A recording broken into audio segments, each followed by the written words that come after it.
আপনারা এত ভালো ভালো কভারেজ করেন, এত সাহসিকতার পরিচয় দেন, তো আপনারা একটা চেষ্টা করে দেখুন না আমাদের স্বাস্থ্যমন্ত্রীকে নিয়ে একটা প্রেস কনফারেন্স করা, তার সঙ্গে সামনাসামনি বসে তার থেকে এই উত্তরগুলো খুঁজে পাওয়ার।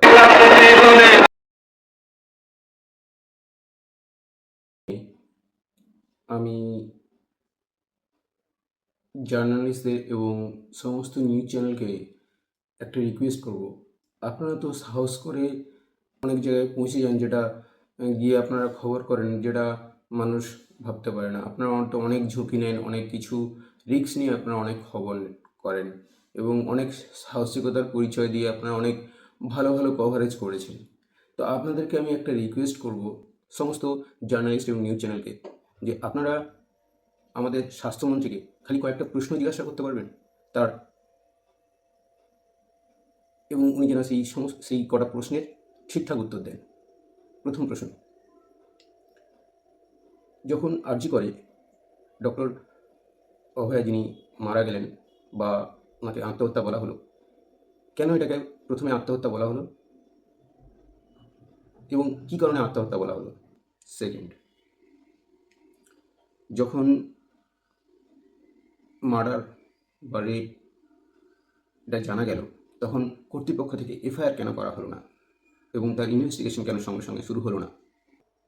থার্ড, যখন ডক্টর সন্দীপ ঘোষ এইখানকার অধ্যক্ষ এবং পুরো দায়িত্বে ছিলেন, এই ঘটনা জানার পরে এই ঘটনা যখন তিনি সামলাতে পারলেন না, বা এই ঘটনা যখন তার পক্ষে সামলানো সম্ভব হচ্ছিল না, তিনি ইস্তফা দিয়ে দিলেন এবং সঙ্গে সঙ্গে তিনি আরেকটা মেডিকেল কলেজে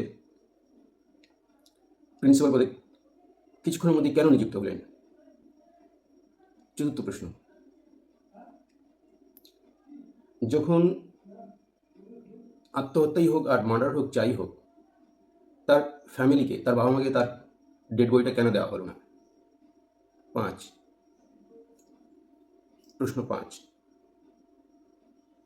যখন আপনার ওখানে পুলিশ রয়েছে, সবাই রয়েছে, তাহলে কি করে যে স্পটে এই ঘটনাটা ঘটেছিল, আরজি করের যে জায়গাটায় এই ঘটনাটা ঘটেছিল, সেই জায়গায় কিভাবে সংস্করণের কাজ ইমিডিয়েটলি শুরু হলো, দেওয়াল ভাঙা হলো এবং রাতারাতি সব কিছু পাল্টে দেওয়ার চেষ্টা করা হলো?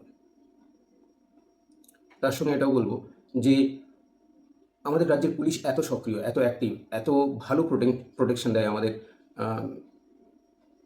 জনগণকে, আমাদের চিফ মিনিস্টারকে আমরা দেখেছি নবান্নে কীভাবে প্রোটেকশন দিয়ে ওনার কাছেও অব্দি যেতে দেয়নি। কিন্তু তাহলে প্রশ্নটা থাকছে এটাই যে মাত্র কয়েকজন মিলে আরজিকরটা হামলা করলো কি করে, এত সক্রিয় পুলিশ থাকা সত্ত্বেও? আমার এই কটা প্রশ্ন সদুত্তর যদি জার্নালিস্টদের কাছে আমার রিকোয়েস্ট, আপনারা যদি আমার এই কয়েকটা প্রশ্নের সদুত্তর আমাদের স্বাস্থ্যমন্ত্রীর কাছ থেকে বের করে দিতে পারেন এবং আমাদের স্বাস্থ্যমন্ত্রীকে যদি আমাদের এই কয়েকটা প্রশ্নের উত্তর দিতে বলেন, সঠিক যথাযথ উত্তর দিতে বলেন এবং লজিক্যাল উত্তর দিতে বলেন, তাহলে আমরা সত্যিই খুব কৃতজ্ঞ হব আপনাদের কাছে। নমস্কার।